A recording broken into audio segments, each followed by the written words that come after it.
Hi. Divya வீட்லேருந்து அவங்க family வந்திருந்தாங்க. அண்ட் ஒரு ஆப்பர்ச்சுனிட்டி சக்ஸஸ்ஃபுல்லி வேஸ்டட். ஏன்னா, சீரியஸா இந்த ஒரு நாளுக்காக தான் நெறைய நானும் வெயிட் பண்ணியிருந்தேன். எனக்கு தெரிஞ்சு நெறைய பேர் வெயிட் பண்ணியிருந்திருப்பாங்கன்னு நெனைக்கிறேன். சாண்ட்ராவோட அந்த ஒரு பிரேக் அவுட்க்கு அப்புறமா, கண்டிப்பா ஒரு ஃபேமிலி வீக்ல திவ்யாவோட வீட்லேருந்து வந்து இதெல்லாம் பேசணும்னு நெனச்ச விஷயங்கள் எதுவுமே பேசப்படல. எதுவுமே நடக்கல. எனக்கு வந்து ரொம்ப பெரிய டிசப்பாயின்ட்மென்ட்டா இருக்கு. இது என்னோட பெர்சனல் இது. நெறைய பேருக்கு நெறைய கருத்து இருக்கலாம். ஆனா எனக்கு வந்து இது ஒரு பெரிய கன்சர்ன். நான் வந்து சாண்ட்ரா இந்த வீட்ல இருக்கணும். அவங்க எலிமினேட் ஆகக்கூடாது. ஃபேமிலி வீக் வரைக்கும் அவங்க இருக்கணும் அப்படின்னு நான் வந்து எந்த ஒரு விஷயத்துக்காக ஸ்ட்ரெஸ் பண்ணி, இந்த ஷோல அவங்க பேசின வார்த்தைக்கு இந்த ஷோலயே அவங்களுக்கு ஜஸ்டிஸ் கிடைக்கணும்னு நெனச்சனோ, அதெல்லாம் நாசமா போயிடுச்சு. அவங்க ஃபேமிலிலருந்து அவங்க நெறைய விஷயம் பார்த்தாங்களா இல்லையான்னு கூட எனக்கு தெரியல. கேட்க வேண்டிய கேள்விகள் எதுவுமே கேட்கப்படல. இதுதான் எனக்கான ஒரு இது. அவங்கள அளவா பேசு, கம்மியா பேசு, கோவப்படாத. இதெல்லாம் அவங்களுக்கு குடுக்குற அட்வைஸ். அது எல்லாமே வந்து ஓகே சூப்பர். நீங்க நெறைய கன்சர்ன்ல வந்து சொல்றீங்க. அளவா இருக்கணும். ரொம்ப கத்தாதீங்க. மத்தவங்க சொல்றத கேளுங்க. இந்த அட்வைஸ் எல்லாம் ஓகே சூப்பர். ஆனா, அங்க ஒரு பெரிய அக்யூசேஷன் போய்க்கிட்டு இருக்கு. அவ்ளோ பெரிய அக்யூசேஷன் அது. சாண்ட்ரான்ற ஒரு கண்டஸ்டன்ட், இன்னொரு கண்டஸ்டன்ட் அது உங்க பொண்ணு மேல வச்ச ஒரு அக்யூசேஷன். அந்த அக்யூசேஷனுக்கு பதிலே இல்ல. அது அவ்வளவுதான் முடிஞ்சும் போச்சு. இது வந்து விஜயலட்சுமி, கனிக்காக சாண்ட்ராட்ட கேட்பாங்கன்னு நெனச்சேன். கேட்கல. திவ்யாக்கு மேல வச்ச அவ்ளோ பெரிய அக்யூசேஷன அவங்க அப்பா, அம்மா வந்து கேட்பாங்கன்னு நெனச்சேன். கேட்கல. கண்டிப்பா சுபிக்ஷாவுக்கும் ஸ்கூபி டூ, டிவர்மிங் டேப்லெட்ன்னு சொன்னதையும் அவங்களும் கேட்க போறதில்ல. ஒண்ணு இது சேனல் பண்றீங்களா? பண்ணுதா? இந்த ஒரு சேஃப்கார்ட் பண்ணி அவங்கள எதையும் கேள்வி கேட்கக்கூடாது அப்படின்னு சேனல் பண்றாங்களா? ஏன்னா இது வந்து நான் ஆல்ரெடி சொல்லியிருந்தேன். பிரஜன் இன்டர்வியூ வரும்போதெல்லாம் டாடிக்கும், அம்மாவுக்கும் ஒரு சேலஞ்ச் இருந்தது. கண்டிப்பா வந்து வீட்ல வந்து கேட்டு இது ஒரு பெரிய ப்ராப்ளமா இருக்கும். இது ஒரு வார்த்தை கூட கேட்க மாட்டாங்களா? நானும் அம்மாவும் ஸ்ட்ராங்கா பேசினோம். அப்ப டாடி இது ஒரு விஷயமாவே பேச மாட்டாங்க. கண்டிப்பா வந்து இது ஒரு ஒண்ணுமே இல்லாததா போயிடும். அப்டின்லாம் சொல்லிட்டே இருந்தாரு. நாங்க நம்பவே இல்ல. நாங்க திருப்பி திருப்பி சொன்னோம். நாங்க சக்சஸ்ஃபுல்லி இந்த சேலஞ்சுல தோத்துட்டோம். எங்களுக்கு விஜய் டிவி மேல இருந்த நம்பிக்கையும் போயிடுச்சு. பிக் பாஸ்க்கு மேல இருந்த நம்பிக்கையும் போயிடுச்சு.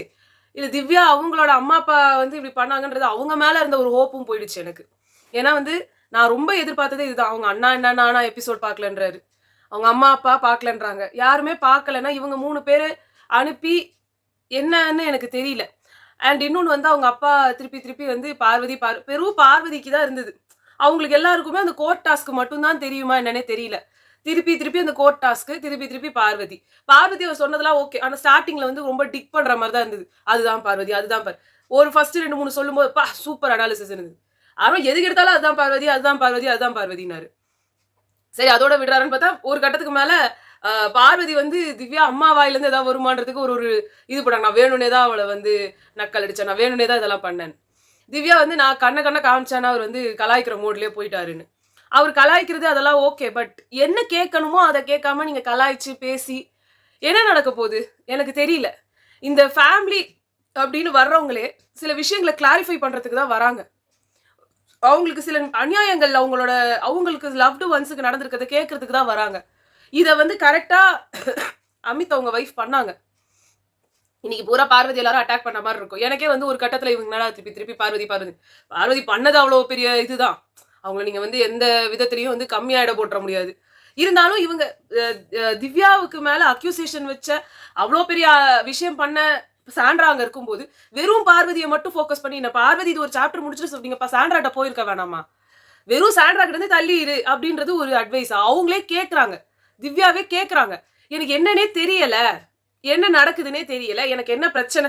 எனக்கு வந்து அவங்களுக்கும் எனக்கும் என்ன பிரச்சனைன்னு தெரியல. நீங்கலாம் எபிசோட்ல பார்த்தீங்களா? அதெல்லாம் இல்ல, அதெல்லாம் இல்ல. நீ வந்ததுலேருந்தே இந்த வீட்ல எல்லாருக்கும் என்ன பேசுறாங்க எல்லாரும்? இவங்க என்ன அவங்களுக்கு கிளியர் கட்டா இத சொல்றதுக்கு நீங்க வரணும். ஒண்ணு இது சேனல் வந்து பண்ணக்கூடாதுன்னு சொல்றாங்க. இல்ல நீங்களே இத பண்ணாம இருக்கீங்க. இது 2த்துல ஏதாவது ஒண்ணு தான். ஏன் ரித்திகா உள்ள வரல? அவங்களோட ஃபிரெண்ட்ஸ் குரூப் டீம் மொத்த பேரும் 10 பேர் அங்க அந்த செட்டுக்கு வந்திருக்காங்க. யாரையும் உள்ள விடாம அப்ப சேனல் காப்பாத்துறீங்களா சாண்ட்ராவ? ஏன்னா ரித்திகா வந்திருந்தா ஒரு கேள்வியாவது ஒரு ஒரு டிக்காவது இருந்திருக்கும்ல அவங்க மேல. எதுவுமே இல்ல. எதுவுமே இல்ல. ரொம்ப அசால்ட்டா போயிடுச்சு. எனக்கு பிடிக்கலங்க. எனக்கு சீரியஸா அவங்க ஃபேமிலி எதையுமே வந்து கேட்ட மாரியே எனக்கு ஃபீல் ஆகல. நான் வந்து ரொம்ப ஹைலி டிசப்பாயிண்டட். இப்படி வந்து சாண்ட்ராவுக்கு இருக்கணும்னா, அவங்க முன்னாடியே போய் தொலைச்சிருக்கலாம். இப்ப இவ்ளோ நாள் இது எல்லாத்தையும் பார்த்துட்டு, இதுக்கப்புறமா சாண்ட்ரா வந்து எலிமினேட் ஆயி போயி, அது வந்து அது அது ஒண்ணும் அது எதுவுமே இல்ல. அவங்க பண்ண விஷயத்துக்குலாம் வெளியில கேள்வி கேட்கலாம். ஆனா கேட்டு ஒரு பிரயோஜனமும் இல்ல. இப்போ எஃப்ஜே கூட இருக்காரு, எஃப்ஜேவை கூட கேள்வி கேட்கறாங்க. ஒரு இம்பாக்ட்டுமே இல்ல. கேள்விகள்ல அவ்வளோ இம்பாக்ட் இருக்க மாட்டேங்குது. அது நோண்டி நோண்டி கேட்கறது இருக்க மாட்டேங்குது. புடிச்ச ஒரு நல்ல ஒரு கொஸ்டின்ஸ் கேட்கறது அது எதுவுமே இருக்க மாட்டேங்குது. வெறும் அவரும் வந்து இன்னும் பயங்கரமா எத கேட்டாலும் வந்து ஒரு ட்விஸ்ட் பண்ணி விட்டு அவரும் ஆன்சர் பண்ணுறாரு. அப்ப அப்படிதான் நடக்க போகுது. அப்படிதான் வந்து பார்வதி, கமருதீன், சாண்ட்ரா யார் உள்ள வந்தாலும் ரொம்ப சாதாரணமா இருக்க போகுது இன்டர்வியூஸ்லாம். ஏன்னா இதுக்கு முன்னாடி இந்த இன்டர்வியூஸ்ல கொடுத்த ஒரு இம்பாக்ட கூட இப்போ வந்து ஜோ மைக்கேலோட இன்டர்வியூவா இருக்கட்டும், இல்ல சில இன்டர்வியூவர்ஸோட இன்டர்வியூலாம் வந்து ரொம்ப சாதாரணமா எனக்கு ஃபீல் ஆயிடுச்சு. அவங்களுக்குன்னு ஒரு ஸ்டைல் அண்ட் அவங்க ஒரு இது வைக்கிறாங்கல்ல, அது ஒரு என்ன சொல்றது, ஒரு பார் ரொம்ப ஹையா அந்த பாரை நான் எக்ஸ்பெக்ட் பண்ணிட்டேனோன்னு எனக்கு ஃபீல் ஆகுது. மேபி நான் தப்போ என்னமோ எனக்கு தெரியல. ஏன்னா அந்த ஒரு இது இல்லை. நான் எதிர்பார்க்கறது ரொம்ப ஓவரா எதிர்பார்த்துட்டேனோ என்னமோ எனக்கு தெரியல. அவங்க அப்பா வந்து கோவத்தை குறைச்சிக்கோ இதெல்லாம் சொன்னாரு, எல்லாத்தையும் ஜாலியா பேசுறதா சொன்னாரு. விக்ரம் கிட்ட வந்து மெயின்லி ஒரு சுனாமி மாதிரி அமைதியா தான் இருப்பாங்க, திடீர்னு தான் அந்த பிரளயம் வெடிக்கும்னு சொன்னது எனக்கு அது பிடிச்சிருந்தது. ஏன்னா அது அவரை பத்தி யாருமே அதை சொன்னதே இல்லை. அவருக்கு அது அந்த விஷயத்த வந்து சொன்னதே ஒரு பெரிய விஷயம் தான்.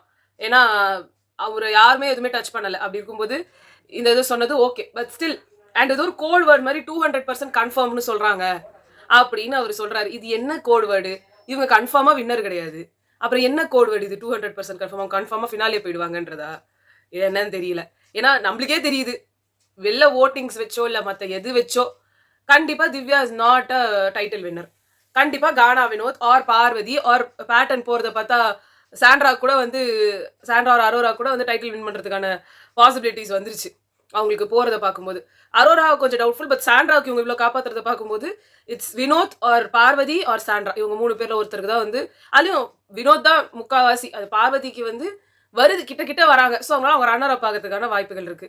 திவ்யா இந்த லிஸ்ட்லயே இருக்கிற மாதிரி தெரியல. இதுல இருந்து இந்த 200% கன்ஃபார்ம்னு ஒரு கோடு வேர்டு வச்சு அது என்னத்தன்னு அவங்க சொல்ல வராங்களோ எனக்கு தெரியல. அண்ட் இந்த கோட் வேர்ட்ஸே ரொம்ப தப்பு. இந்த லைக் பிரசன்ட் வந்து அந்த கேஷ் பாக்ஸ்ன்னு சொல்லிட்டு போனாரு. அட்லீஸ்ட் இந்த கேஷ் பாக்ஸை தூக்குங்க அப்படின்னு சொல்றதுக்கு ஒரு ஹிண்ட் ஓகே. ஏன்னா இந்த கோட் ரெட்டு அதெல்லாம் வந்து பேசினப்போ போன வாட்டி ரவீனா வீட்ல இருந்து சீசன் 7ல வந்து அதை பேசினப்போ அந்த ஆன்ட்டியை வந்து வெளியில துரத்துற லெவலுக்கு வந்து போச்சு. இந்த வாட்டி ஃபேமிலி வீக் ரொம்ப ரொம்ப ரொம்ப சுமாரா இருக்கு. ஒரு ஃபயரே இல்லை. கேட்கப்பட வேண்டிய கேள்விகள் கேட்கப்படல. அது அப்படியே விட்டுருக்கு. விஜய் விஷால் வந்து சௌந்தர்யா மேல வச்ச அலிகேஷனுக்கு கூட அவங்க அம்மா அப்பா கேட்கலன்னு எனக்கு ரொம்ப கஷ்டமா இருந்தது. பட் விஷால் ஓட ஃப்ரெண்டு நேஹா அவங்க வந்து கேட்டதும் சரி, இல்ல விஷ்ணு வந்து கேட்டதும் சரி, ஏதோ ஒரு க்ளோஷர் அந்த ஷோக்குள்ள கிடைச்சது. பட் இதுக்கு யாருமே கிடைக்காது போல. இன்னைக்கு 2 ஃபேமிலி, மனசாட்சியே இல்லையா இவங்களுக்கு? அத்தனை பேர் இருக்காங்க. இன்னும் 5 பேரை தூக்கிட்டு வந்து நாளைக்கு கிராம்ப் அப் பண்ண போறீங்களா? இல்ல இதை திருப்பி வந்து ஃப்ரைடே வரைக்கும் இழுத்துட்டு போயிட்டு இந்த ஃப்ரெண்ட்ஸ் எல்லாம் வர்ற செஷனே இல்லாம பண்ணிட போறாங்களா? எனக்கு தெரியல. ஃப்ரெண்ட்ஸ் கிடையாது போல இருக்கு. ரித்திகாவை உள்ள விடல. எனக்கு வந்து அட்லீஸ்ட் அவங்க ஒரு ஒரு என்ன சொல்றது, நக்கலாவது ஏதாவது வந்து சாண்ட்ராட்ட சொல்லியிருப்பாங்களோன்னு எனக்கு தோணுது. அவங்களும் சொல்லணும்னா அதுவும் வந்து நம்மளுக்கு ரொம்ப டிசப்பாயின்மெண்டா தான் இருக்கும். பட் எனக்கு வந்து I am highly disappointed with திவ்யாவோட வீட்ல இருந்து வந்து பண்ணது. நிறைய விஷயம் அவங்க ரொம்ப நேச்சுரலா இருந்தாங்க. நான் அதெல்லாம் எதுவுமே சொல்லல. அவங்க வந்து அந்த உனக்கு சோப்பு ட்ரெஸ் எல்லாம் இருந்தது எல்லாத்தையும் வாங்கிக்கிட்டாங்க அப்படின்னு சொன்னதோ, இல்லை வந்து உங்க இது உடம்பு ரொம்ப இழைச்சி போயிட்ட, இவ்வளோ நாள் நீ வந்ததே பெரிய விஷயம், இதெல்லாம் நார்மலா எல்லாமே சொல்ற ஒரு விஷயம் தான். எனக்கு வந்து இவங்க வர்றதுக்கான மெயின் பர்பஸே சாண்ட்ராவை வந்து கேள்வி கேட்கணுன்றதா எனக்கு இருந்துச்சு பர்சனலா. அது இல்லை அங்க. அதனால எனக்கு தெரியல. அண்ட் ஒரு கட்டத்தை திவ்யா வந்து அவங்க அம்மா அப்பா சொல்றதே கேட்கறதா இல்லை. இல்லப்பா அது இப்படிதான், இல்லப்பா அது அப்படிதான், கேளுங்களேன். அது அவங்களுக்கு இருக்கிற ஒரு பெரிய டிஸ்அட்வான்டேஜ். அவங்களுக்கு கானா வினோத்க்கு 2 பேருக்குமே வந்து அடுத்த ஆள் என்ன பேசுறாங்கன்றத காதலே வாங்க மாட்டாங்க. இவங்க பார்வதி கூட, இவங்க பார்வதி அட்லீஸ்ட் சாதாரணமா பேசிட்டு இருந்தா கேட்பாங்க. கானா வினோத்துக்கும் திவ்யாவுக்கும் சாதாரணமா பேசினா கூட அவங்களால வந்து அதை லிசன் பண்ண மாட்டாங்க. அவ்வளோ அது 2 பேருக்குமே இருக்கிற பெரிய ஒரு டிராபேக் அடுத்த ஆள் பேசுறத கேட்கறது. ஸோ அதனால இவங்கேயும் அவங்க வந்து பெருசா கேட்கல. எனக்கு வந்து தெரியலங்க. இவங்க 3 பேர் வந்ததுல யாரா ஒருத்தர் கட் ஆகி அவங்க இது ரித்திகா உள்ள வந்திருக்கணும்னு எனக்கு தோணுது. அவ்வளோ பெரிய டீம். அது வேற எல்லாரும் பிஆர் டீம்னு மாத்திருவாங்க கண்டிப்பா. பிஆர் டீம் அது அவங்க எல்லார் பேரையுமே சொல்லிட்டாங்க. அவங்க எல்லாருமே ஃப்ரெண்ட்ஸ்னும் சொல்லிட்டாங்க. இது எல்லாருமே அவங்க எல்லாருமே செலிபிரிட்டிஸா இருக்கிறதுனால மேபி பிஆர் டீம்னு ஃபீல் ஆனா. ஏன்னா இவங்க ஒரு சீரியல்ல நடிச்சிருக்காங்கன்றப்போ இவங்களுக்கான கேங்கும் வந்து இதாக தானே இருக்கும். விஜய் விஷாலுக்கு கூட நம்ம பிஆர்னு பெருசா பேசல. ஏன்னா விஜய் விஷால் அதே விஜய் விஷாலுக்கு யாரெல்லாம் ஃப்ரெண்டா இருந்தாங்களோ அதெல்லாம் இவங்களுக்கும் இருக்க தானே செய்வாங்க. பாகியலட்சுமியில நடிச்சவர் அவரு பாதியிலே போயிட்டாரு. அவருக்கு ஒரு டீம் இருக்குன்னா அது இவங்க ஃபுல் 5 இயர்ஸ் இருந்தவங்களுக்கு இவங்களுக்கும் ஒரு பெரிய சர்க்கிள் ஒரு டீம் இருக்கும்ல. அதுக்கப்புறமாவும் நிறைய சீரியல்ஸ் பண்ணியிருக்காங்க. அதே விஜய் டிவிலே மகாநதி சீரியல் பண்ணியிருக்காங்க. அதுக்கான ஒரு டீம் இருப்பாங்க. திருப்பி ஏதோ சன் டிவில அண்ணம்னு சீரியல் பண்ணியிருக்காங்க. அதுக்கு டீம் இருப்பாங்க. எல்லாரும் ஃப்ரெண்ட் இருக்க தானங்க செய்வாங்க. யாருமே இல்லாம அப்படியே வந்துருவாங்க இண்டஸ்ட்ரியிலன்னு வரும்போது. அப்படி இருக்கும்போது தெரியல. இது எனக்கு வந்து பிடிக்கலங்க. அப்படி அவங்களாம் பிஆர் டீமா இருந்திருந்தா அவங்க சண்டை போட்டு அவங்க உள்ளே வந்து அவங்க வந்து இதெல்லாம் கொடுத்துருக்காங்க. அவங்க ஃப்ரெண்டுன்ற பேர்ல உள்ள வந்து நிறைய ஹிண்ட்ஸே கொடுத்துட்டு போயிருக்கலாம். எதுவுமே நடக்கல. எனக்கு பிடிக்கவும் இல்லை. ஸோ இந்த இதுல வந்து அமித் அதுக்கப்புறம் கானா வினோத் இவங்க 2 பேரோட சாரி இவங்க 2 பேரோட ஃபேமிலி தான் கரெக்டான ஹிண்ட்ஸ் கொடுத்து போயிருக்காங்கன்னு நான் நினைக்கிறேன். மற்றபடி இவங்க மற்றவங்களது ரொம்ப சட்டில் தான். திவ்யா வீட்லேருந்து அவங்க வீட்லேருந்து பார்த்ததுல இருக்கு எனக்கு ஒன்று பிடிச்சது வந்து திவ்யா அதை அழுது மற்றவங்களாம் அந்த ஒரு ஃபீலிங்ஸ் ஓவர் ஃப்ளோ ஆகி அழலாம் செஞ்சாங்க. பட் இவங்க வந்து அதை பண்ணலை. ஏன்னா இதான் சொல்கிறாங்க 10 வருஷமா அவங்க இங்கே இருக்காங்கன்னா எவ்வளவோ நாள் அவங்க அவங்க அம்மா அப்பா பிரிஞ்சு தான் இங்கே இருந்திருப்பாங்க. அப்படி இருக்கும்போது அழுதாங்க அப்படின்னா அது ஒரு மாதிரி இருக்கும். இவ தெரியல இண்டிபெண்டா ஒருத்தவங்க வெளியில ஊரை விட்டு ஊர்ல இருக்காங்கன்றப்போ அம்மா அப்பா வந்து எவ்வளவு நாள் இவங்க இங்க வேலை பார்த்துட்டு இருக்கும்போது பார்க்கல. அதே மாதிரி இங்கேயும் பார்க்கல. எக்ஸப்ட் ஃபார் அவங்க டெய்லி ஃபோன் பேசலாம். இங்க அந்த ஒரு இதுவும் இல்லை. அந்த ஒரு ஃபெசிலிட்டியும் இல்லை. அவ்வளவுதானே தவிர்த்து இதுக்கு ரொம்ப இமோஷனல்லாம் ஆக மாட்டாங்கன்னு நான் நினைச்சேன். அதே மாதிரி திவ்யா ஆகல. அண்ட் அது நல்லா இருந்துச்சு. அவங்க எல்லாத்தையும் ஒரு ஜாலியா பேசுனது நல்லா இருந்துச்சு. பட் ஸ்டில் இது எனக்கு ரொம்ப பெரிய ஒரு டிசப்பாயின்மெண்ட். ரொம்ப பெரிய ஒரு டிசப்பாயின்மெண்ட் இது. ஸோ இதுக்காக வந்து நான் சாண்ட்ரா இருக்கணும், ஜஸ்டிஸ் ஷுட் பி சர்வ்ட் இந்த ஷோ நினைச்சதெல்லாம் வந்து பாழா போச்சு. ஓகே அவ்வளோதான். அவ்வளோதான். இதுக்கான ஒரு ஜஸ்டிஸ் கிடைக்கவே கிடைக்காது. திவ்யா வந்து ஒரு கெட்ட பேர் வந்து அவங்க மேலே சூட்டப்பட்டது அப்படியே தான் இருக்கும். அவங்களுக்காக யாருமே வெளியிலையும் கேள்வி கேட்க போறது இல்லை. ஏன்னா வந்து ஒரு ஸ்ட்ராங்கான கொஸ்டின்ஸ் வைக்க மாட்டேங்கிறாங்க கண்டஸ்டன்ஸ் கிட்ட ஒரு இன்டர்வியூ எடுக்கும் போதுன்றப்போ இதுவும் வந்து கேட்கப்படாது. இதுவும் வந்து அப்படியே தண்ணியோட தண்ணியா போயிட போகுது. ஸோ அவ்வளோதான். இது வந்து ஒரு டேக் அண்ட் அந்த டேக் எப்பயுமே இருக்க போகுது. எப்படி வந்து ஒவ்வொருத்தருக்கும் ஒரு டேக் கொடுத்துருக்காங்களோ எனக்கு அதுவே பிடிக்காது. பட் இந்த டேக்லாம் வச்சிருக்கிறதே வந்து தப்பு. ஒருத்தவங்களோட இங்க இருக்கிற வரைக்கும் தான் அவங்களோட அந்த இது. அதுக்கப்புறமா நம்ம அவங்களோட டேக் வந்து டேக்ன்றது ஒரு லைஃப் டைம் பூரா இருக்க போறது. அது நம்ம பண்ணக்கூடாது. பட் இது வந்து தெரியல. எனக்கு வந்து பிடிக்கலங்க. அவ்வளோதான் நான் சொல்லணும்னு நினைச்சேன். உங்களை அடுத்த வீடியோவில் சந்திக்கிறோம். பாய்.